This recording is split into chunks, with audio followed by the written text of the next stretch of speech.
So welcome back, drifters. Today what we're doing is we're working on the Silverado. I've been meaning to get this thing done for probably well over a year, and we're going to be pulling the steering gear out. So it's kind of a pain in the neck. It's going to be a messy job, but we're going to get it done because I need to get something done. So that's what we're doing today. Now, if you're unfamiliar with where these things are, it's down here. This thing runs off of a Hydro Boost, and it sits down behind all these pipes, and it's kind of hard to access. So the thing I found that helps when you're trying to remove this thing is to actually pull the front tire on the driver's side. So jack it up, it kind of relieves a little bit of the stress on the suspension, gives you a little bit more room to work with so we can get those lines unhooked. But bring a drain pan and a lot of rags because this thing's messy.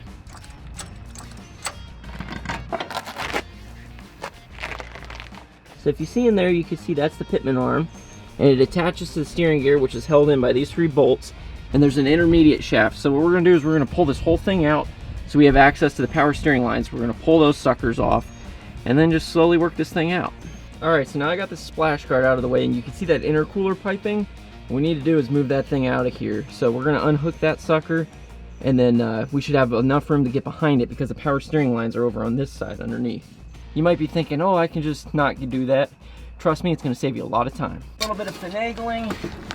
You'll be able to get this thing out pretty easy. Just try to keep the inside of it clean.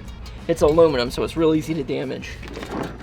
Alright, so now we should have easy access. Let me show you what I mean. So now if you follow me here, that is the intermediate shaft connecting down there, and those are the access to the lines, so you can see just how much more space you have to work with here. Imagine that pipe being in the way. Here you don't have that problem, so it makes it a lot easier. Well, I managed to cut my hand pretty good, so I need to be more careful about that. Yeah, it's pretty good.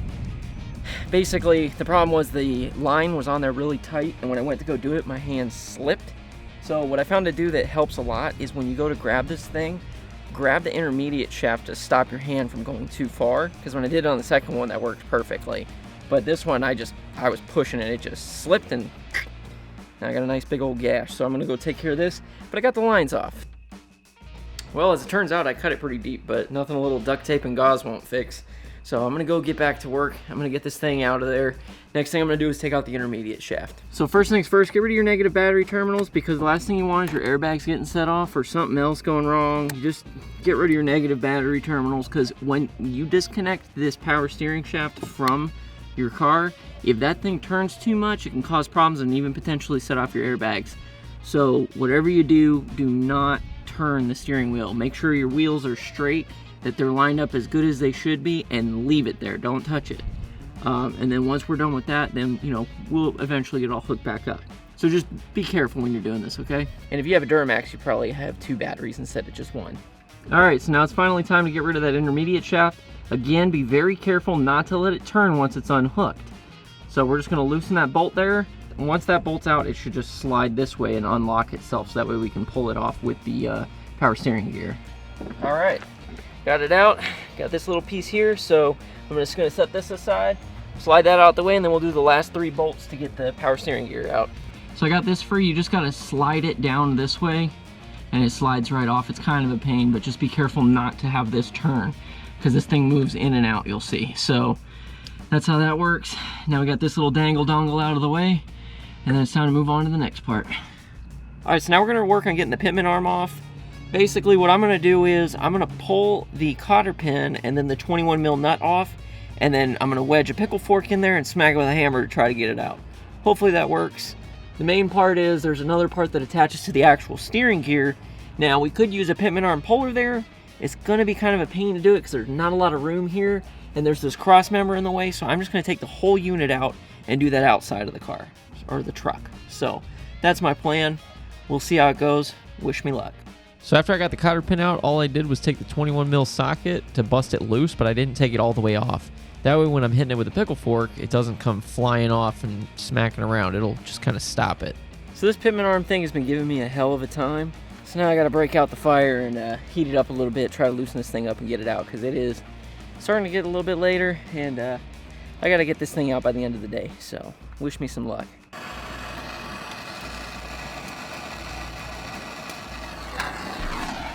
Alright, we'll see if that helped at all. Okay, so after a lot of banging, I finally got it loose using heat and a hammer and just going nuts. But it's loose, so now we should be able to back that sucker out. So if you want to know just how much I was banging that thing, I mean, look at the top of my pickle fork.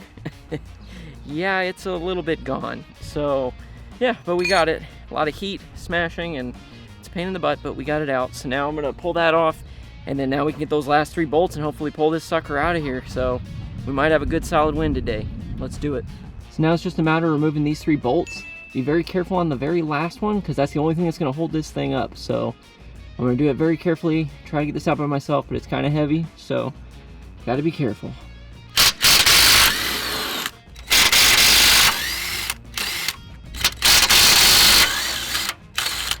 Okay, you saw it drop. Now it's just free falling. Now I just gotta go grab it.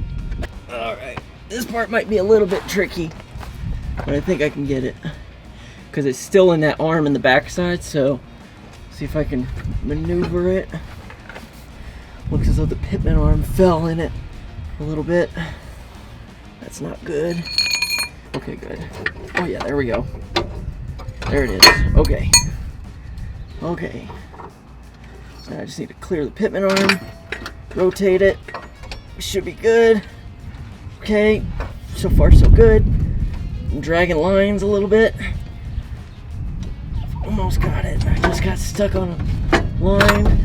And there we go. All right. Okay. Okay.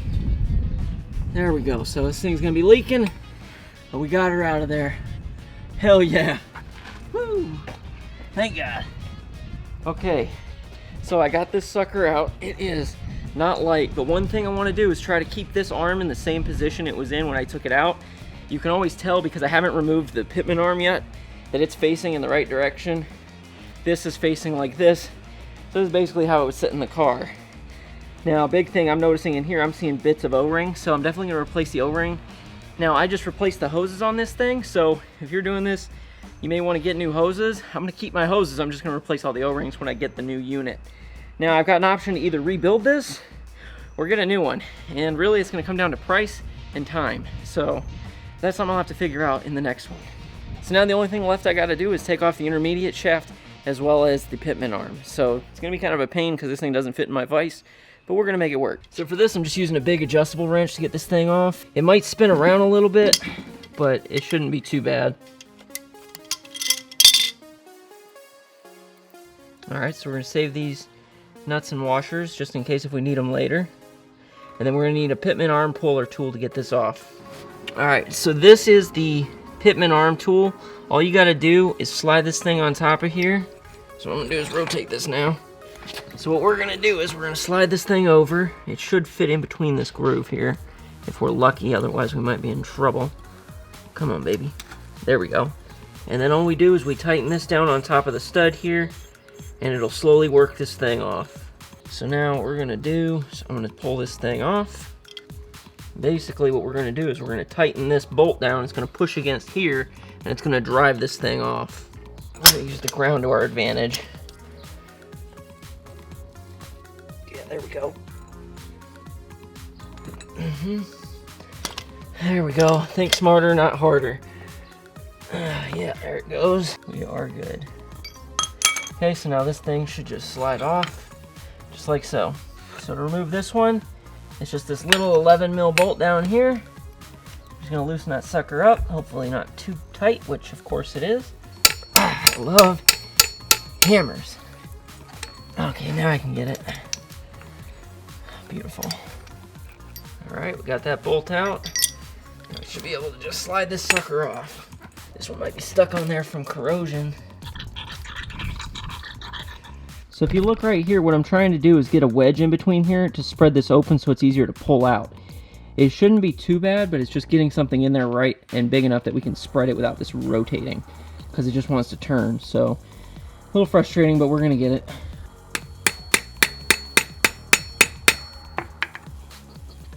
There we go. That should open it up a little bit.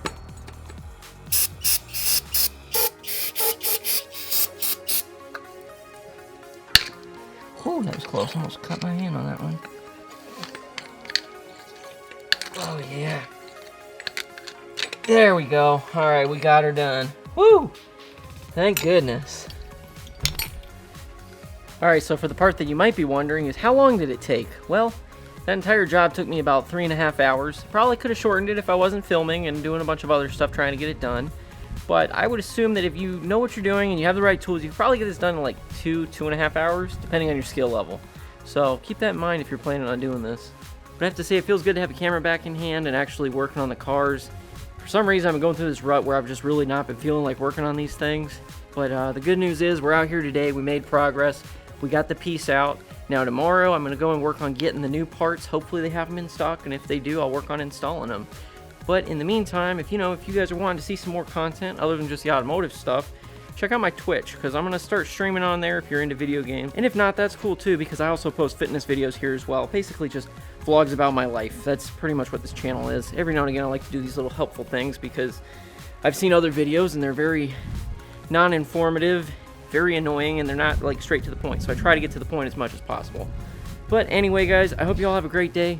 I hope you enjoyed this video, and if you did, be sure to hit that like button if you liked it, dislike it if you dislike it, and I'll see you in the next one. But just remember, keep it nice and easy, okay? See ya.